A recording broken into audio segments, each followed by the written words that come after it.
Donc j'ai fait un choix. J'ai fait le choix de vous parler de la rechute. Pourquoi? Parce que depuis 2015, c'est-à-dire depuis les... Ah. Bon, il vaut mieux rester simple. Depuis les 2 dernières années, donc, il y a 5 molécules qui ont obtenu l'approbation des autorités de santé dans le traitement du myélome. Ce qui fait que je pense que pour un certain nombre de médecins, on devient un petit peu perdu dans les choix thérapeutiques dans le myélome. Donc, voici les 5 molécules. Le panobinostat en juin 2015, on va revenir sur chacune d'elles. Le carfilzomib en septembre 2015 avec une extension d'indication en juin 2016. L'elotuzumab en janvier 2016. Le daratumumab, donc 2 anticorps monoclonaux en 2016. Et enfin, un nouvel inhibiteur du protéasome qui s'appelle l'ixazomib, qui avait reçu d'abord un avis négatif des autorités de santé et qui a reçu un avis favorable pour son AMM donc en septembre 2016. Donc je vous propose de garder en tête les résultats de survie sans progression du traitement qui a été le traitement de référence dans le myélome pendant des années, jusqu'à donc ces dernières années, qui est l'association d'un immunomodulateur, le Revlimid, avec un corticoïde, la dexaméthasone. Donc c'est chez des patients qui sont en première ou deuxième rechute, on obtient des temps de survie sans rechute ou sans décès qui sont de 1 an à 1 an et demi avec le Revlimid. Et ça va être notre référence pour voir les résultats des essais de ces 2 dernières années. Donc, le premier traitement dont je voudrais vous parler, c'est le panobinostat. Son nom commercial, c'est le Faridac, et c'est le premier traitement qui a reçu une approbation dans le myélome de la classe des inhibiteurs d'histone déacétylase. C'est-à-dire que c'est un traitement qui va jouer sur l'épigénétique. Et en particulier, ce qui est intéressant, c'est que ça va interagir avec la voie de l'agrésome, qui est une voie de dégradation protéique alternative à celle du protéasome. Et dans le myélome, c'est particulièrement intéressant parce que les cellules myélomateuses sont des cellules qui fabriquent un énorme pool protéique, puisqu'elles fabriquent des anticorps en très grande quantité. Et donc, c'est des cellules qui ont du mal à gérer la gestion de la dégradation de l'agrésome. Donc, ça paraît très intéressant et c'est ce substratum biologique qui a conduit à conduire cet essai de phase 3 qui s'appelle Panorama et qui compare un bras de référence. Alors, est-ce qu'il y a un...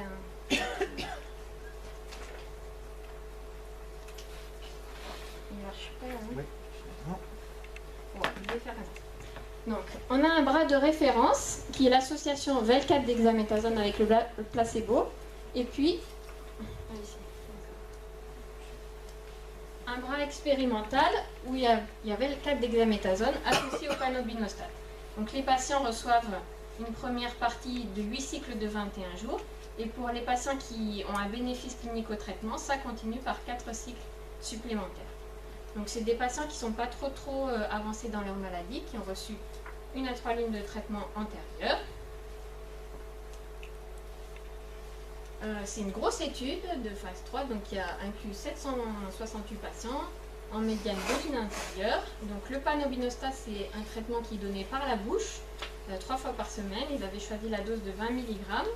Et puis, pour le schéma de Velcade et dexaméthasone, ce sont des schémas standards avec du Velcade 2 fois par semaine, 1,3 mg/m² et de la dexaméthasone 40 mg 2 fois par semaine. Donc c'est un choix, on va voir que c'est un choix qui va se révéler assez toxique. Déjà en termes de résultats, de gains, en termes de survie sans événement, cette association par rapport à Velcade dexaméthasone gagne 4 mois. Et c'est sur ce résultat-là qu'il a obtenu son autorisation d'utilisation. Les patients qui bénéficient le plus sont les patients les plus avancés. Ceux qui ont reçu le plus de lignes de traitement antérieures, bien sûr, parce qu'en fait, ça donne une alternative thérapeutique pour des patients qui avaient plus grand-chose, à qui il n'y avait plus grand-chose à proposer.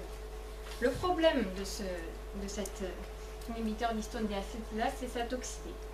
Donc, on voit grade 3-4, déjà des toxicités importantes, D'abord la toxicité hémato.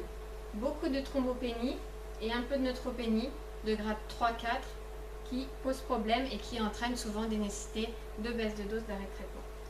Et deuxième problème très important, les diarrhées. Donc grade 3, c'est plus que 6 selles par jour. Donc il y a un quart des patients qui ont des diarrhées vraiment invalidantes. Moi j'ai eu quelques patients, c'était invivable. C'était vraiment, même en baissant les doses, c'était vraiment très difficile.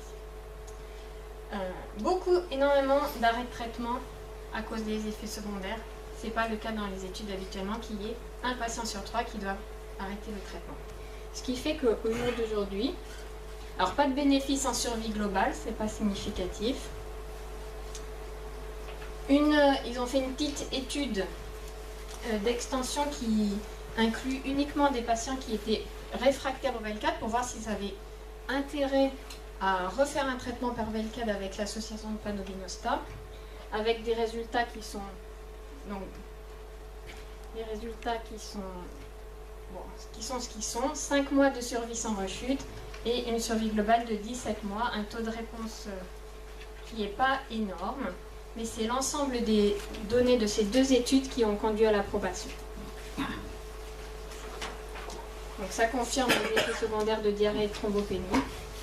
Donc l'intitulé de l'AMM qui a été obtenu en juin 2015, du panobinostat, donc dans le traitement du myélome en rechute, en association avec Velcade et dexaméthasone, et chez les patients ayant reçu au moins 2 lignes de traitement antérieures, incluant le bortezomib et un agent immunomodulateur.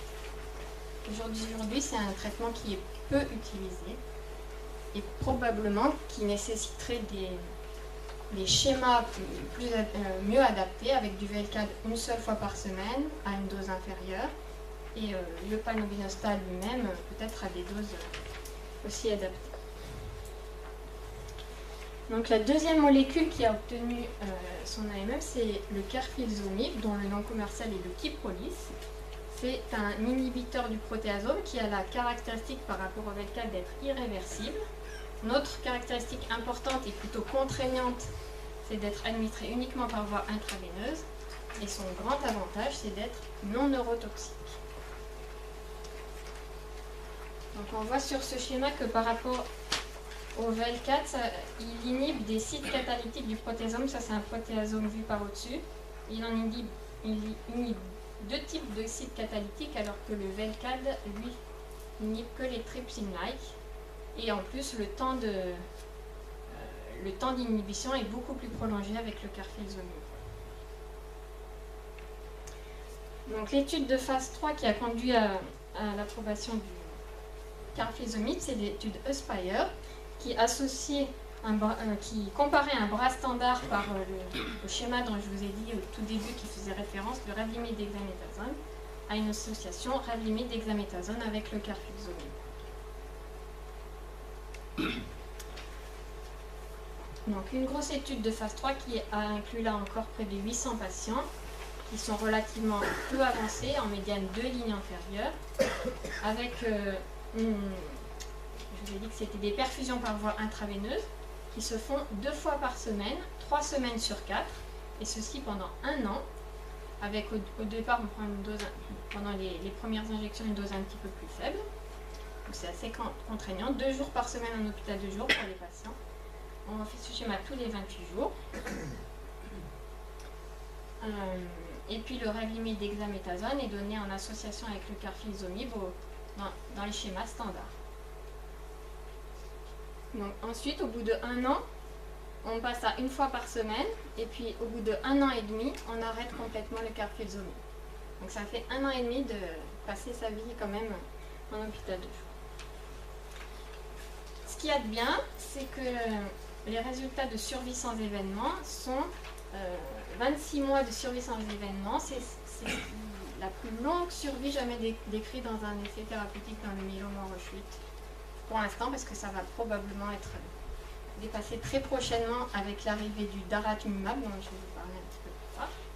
Donc c'est des résultats très bons en termes de survie sans événement, très significatifs, puisque le bras contrôle avait 17 mois de survie sans événement. Donc si on regarde un petit peu les sous-catégories de patients, on pourrait s'intéresser particulièrement par exemple aux patients avec un haut risque cytogénétique. Donc le bénéfice qu'ils ont du carfilzomib n'est pas significatif, mais il y a une tendance qui paraît intéressante, qu'on peut retenir.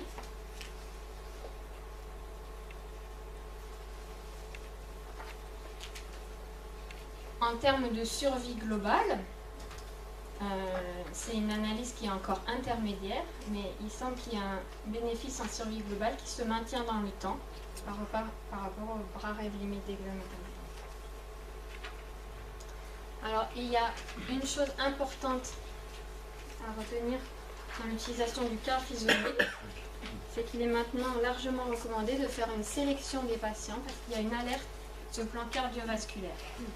Il y a des excès d'hypertension, de poussée d'insuffisance cardiaque, d'infarctus, voilà, parfois des thromboses extensives, des patients qui passent en réanimation dès les premières cures. Donc il est recommandé, premièrement, de bien contrôler l'hypertension et de ne pas le proposer à des patients qui ont de lourds antécédents cardiovasculaires. Par contre, comme je vous disais tout à l'heure, ce qui est bien, pas de neuropathie contrairement au Velcal et pas de toxicité rénale. Et dans cette étude de phase 3, il y avait une meilleure qualité de vie malgré les perfusions dans le bras carfilzomib parce que je pense du fait du bénéfice sur la réponse du myélome.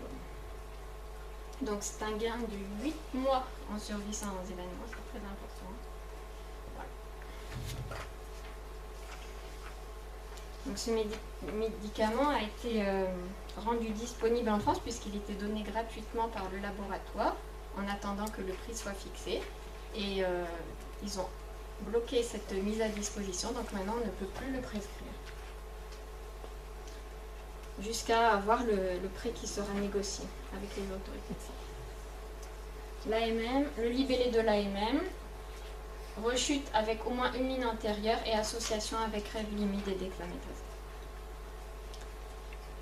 Alors, le premier anticorps, l'élotuzumab, dont le nom commercial est l'Amplicity. Il s'agit d'un anticorps anti-SLAMM7. SLAMM7, c'est une protéine de signalisation qui intervient dans l'activation des lymphocytes, qui a comme intérêt d'être exprimée fortement par 95% des plasmocytes tumoraux et d'être à la fois exprimée par les cellules NK avec un rôle dans l'activation des NK. Et c'est ce substratum biologique qui a conduit à l'utiliser dans le myélome. Donc les études préliminaires n'avaient pas montré d'effet en monothérapie. Par contre, en association avec Revlimid et dexaméthasone, il y a un bénéfice et c'est ça qui a conduit aux études de phase 3. In vitro, on voit aussi que l'activation des NK en présence de l'anticorps est synergique avec la présence de Revlimid et de Velcade. Donc l'étude de phase 3 qui a étudié l'élotuzumab, c'est l'étude Eloquent 2. Donc toujours le même bras de contrôle que pour le carfilzomib, Revlimid dexaméthasone. Et là, on donne l'anticorps par voie intraveineuse de manière hebdomadaire pendant 8 semaines, puis tous les 15 jours, jusqu'à progression. Alors là, c'est une étude où il y avait deux objectifs principaux, le taux de réponse et la survie sans progression. Donc, au niveau des patients, c'est un peu le même profil, deux lignes antérieures. Jusqu'à 10% des patients pouvaient avoir reçu du Revlimid avant. La plupart avaient reçu du Velcade, 70%, la moitié du thalidomide. Et ils ont eu des difficultés initialement à analyser l'étude parce que l'anticorps est détecté par l'électrophorèse comme un pic monoclonal. Et du coup, les patients n'étaient jamais en RC tout simplement parce qu'on détectait le traitement sur l'électrophore. Alors, le premier objectif principal qui était le taux de réponse globale a été donc positif avec une augmentation de 66 à 79% du taux de réponse par anticorps. Et en termes de survie sans progression, un gain de 4,5 mois et donc une survie sans progression de 19 mois. On rappelle qu'avec le KRD, c'était 26 mois. Donc, aucune augmentation de toxicité significative, à part les lymphopénies, mais sans augmentation du taux d'infection. Donc, c'est bien toléré. Et même au niveau des... Comme c'est les anticorps, souvent il y a des réactions de première perfusion. Ils sont très rares avec les lotusumab. Donc l'étude était positive sur les 2 critères principaux. Pas de différence dans les sous-groupes. Et surtout, c'était peu toxique. Et du coup, une AMM a été obtenue en janvier 2016 dans le traitement du myélome en rechute, en association avec Revlimid et dexaméthasone, chez les patients ayant reçu au moins une ligne de traitement. Et pour l'instant, les négociations de prix sont en cours. Mais disons que il a des résultats quand même un peu moins bons que son cousin, le daratumumab. Et du coup, c'est lui qui est le plus attendu.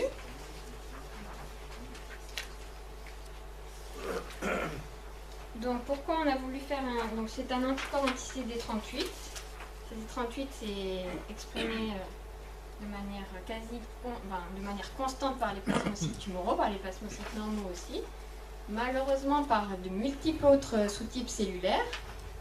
Mais heureusement, ça ne fait pas trop de toxicité. Mais on aurait pu s'attendre à de multiples toxicités parce que c'est pas du tout une cible spécifique.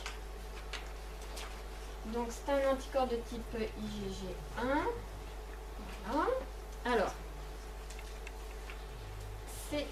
ce schéma, c'est pour représenter les modes d'action. Donc il y a des modes d'action qui sont ceux qu'on connaît depuis qu'on prescrit du rituximab. Donc, une cytotoxicité dépendante du complément, une cytotoxicité dépendante des anticorps, l'induction de phagocytose, l'induction directe d'apoptose. Ça, c'est le classique dans les immunothérapies par anticorps. Et il y a pour le daratumumab des données in vitro qui indiquent qu'il pourrait y avoir d'autres modes d'action qui contribuent à la réponse. Donc, ils observent une déplétion des cellules T et B reg qui portent le CD38+, sachant que tous les T reg et les B reg ne portent pas le CD38. Enfin, ceux qui le portent sont déplétés. Donc le laboratoire communique là-dessus en disant micro-environnement, on diminue les T reg, etc. Ça favorise l'immunité antitumorale.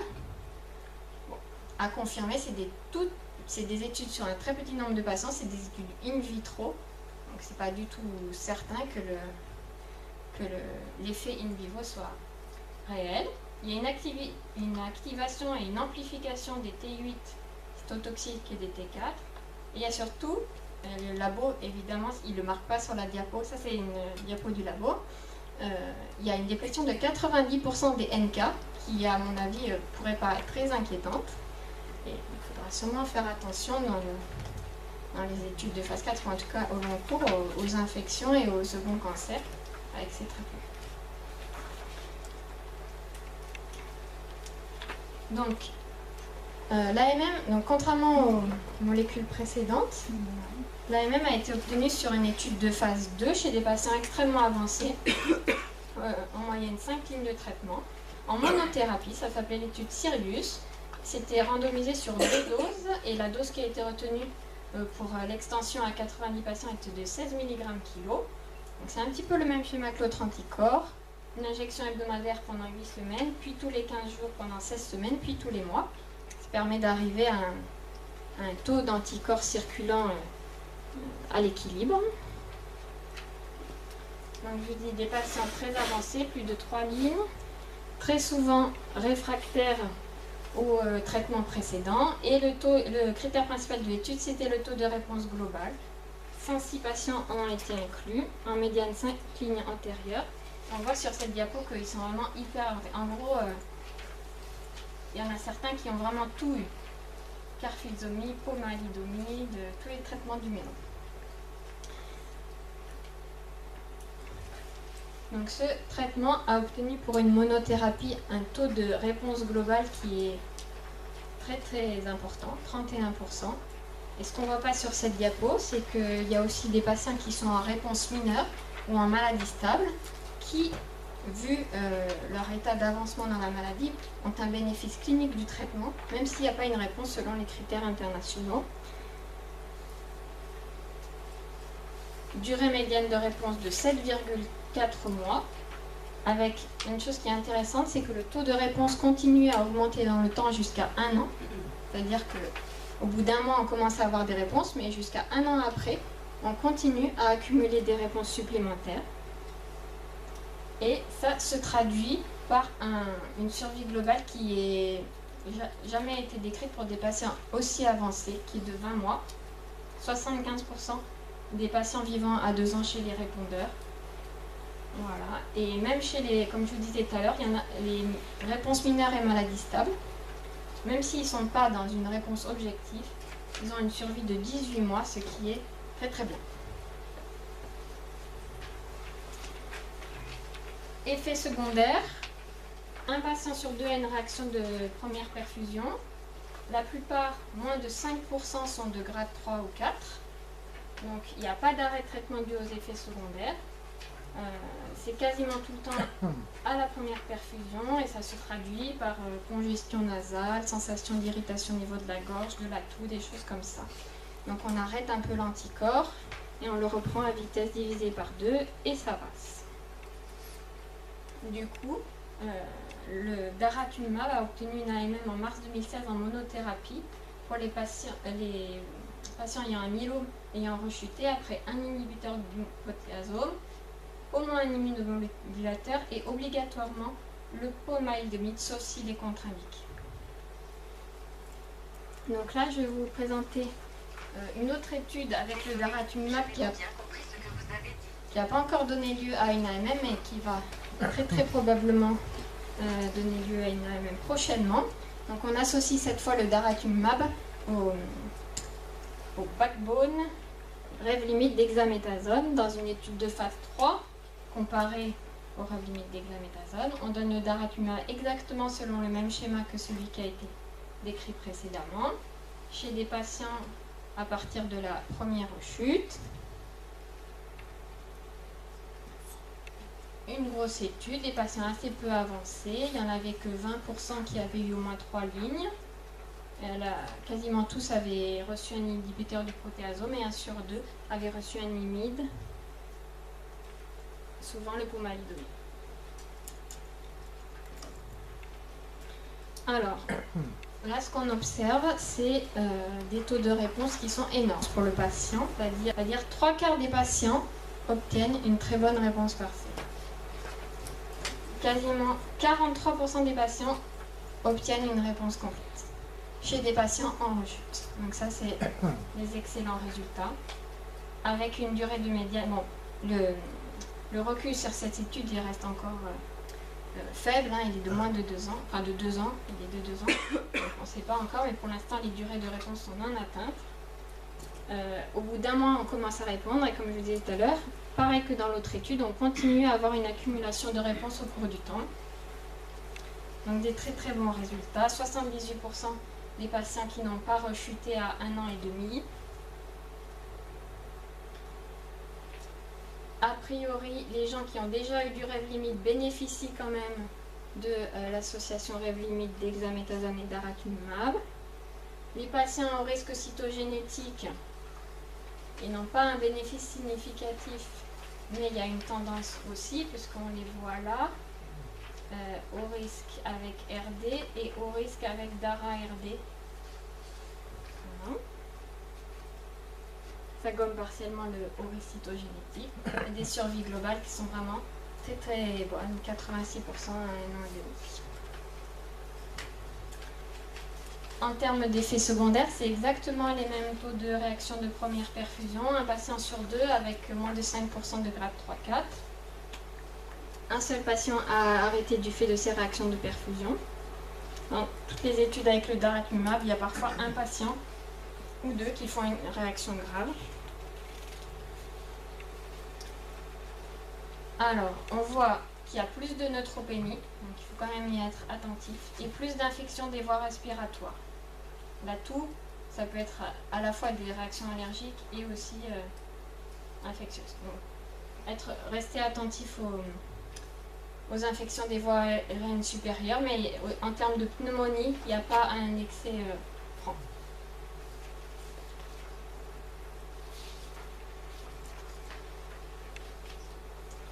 Donc je vous disais, il y a une accumulation de réponses, mais il y a aussi une accumulation de patients qui deviennent MRD négatifs au cours du temps. Jusqu'à 1 an après le début du traitement, on a des nouveaux patients qui obtiennent une MRD négative. Alors, futur AMM peut-être, je ne sais pas encore. C'est ce qui nous est promis. En tout cas, on l'attend bien sûr. Ensuite, dernière molécule, l'ixazomib, dont le nom commercial est le Nimlaro. C'est une molécule de la famille des inhibiteurs du protéasome, dont la caractéristique principale est d'être le premier inhibiteur du protéasome à être disponible par voie orale. Donc c'est tout de suite pour la qualité de vie très intéressant, notamment pour les patients âgés. Donc il a été étudié en association avec Revlimid dexaméthasone chez des patients en rechute peu avancée, en étude de phase 3. Et donc le bras expérimental avec l'ixazomib a permis d'obtenir des survies sans événement de 20 mois contre 14 mois dans le bras Revlimid dexaméthasone, soit 6 mois de gain en survie sans événement, ce qui est tout à fait significatif et intéressant pour notre éventail de traitements de rechute. En termes de cytogénétique, même les hauts risques bénéficient du traitement de manière significative. Et effet secondaire, c'est pas trop mal. C'est-à-dire qu'il y a un petit peu plus de neuropathie que pour le Revlimid qui en donne quand même peu en temps normal. Et comme c'est en rechute, il y a des patients qui gardent de la neuropathie de leur ligne précédente. Un peu de diarrhée, mais surtout de faible grade. Ce qu'on a observé quand même de manière significative, c'est des raches, surtout aux premières cures. Les patients peuvent devenir tout rouges, mais ça ne se reproduit pas forcément ensuite. Et thrombopénie de grade 3-4, ce n'est pas des taux énormes, mais il faut le surveiller. Donc il y avait d'abord eu un avis défavorable sur l'AMM de l'ixazomib parce qu'il n'y avait pas un besoin aussi fort que pour le daratumumab, puis ça a été revu et il y a eu un avis favorable en septembre 2016. Donc si on fait un petit résumé de tous ces nouveaux traitements dans le myélome en rechute, donc la première molécule dont je vous ai parlé, l'inhibiteur d'HDAC, je vous ai dit, il est toxique, donc il va falloir qu'on améliore nos schémas pour essayer de diminuer sa toxicité pour bénéficier vraiment de la molécule. Le carfilzomib associé au Revlimid dexaméthasone, il a des très bons résultats, mais on doit sélectionner les patients par rapport à leurs antécédents cardiovasculaires éventuels.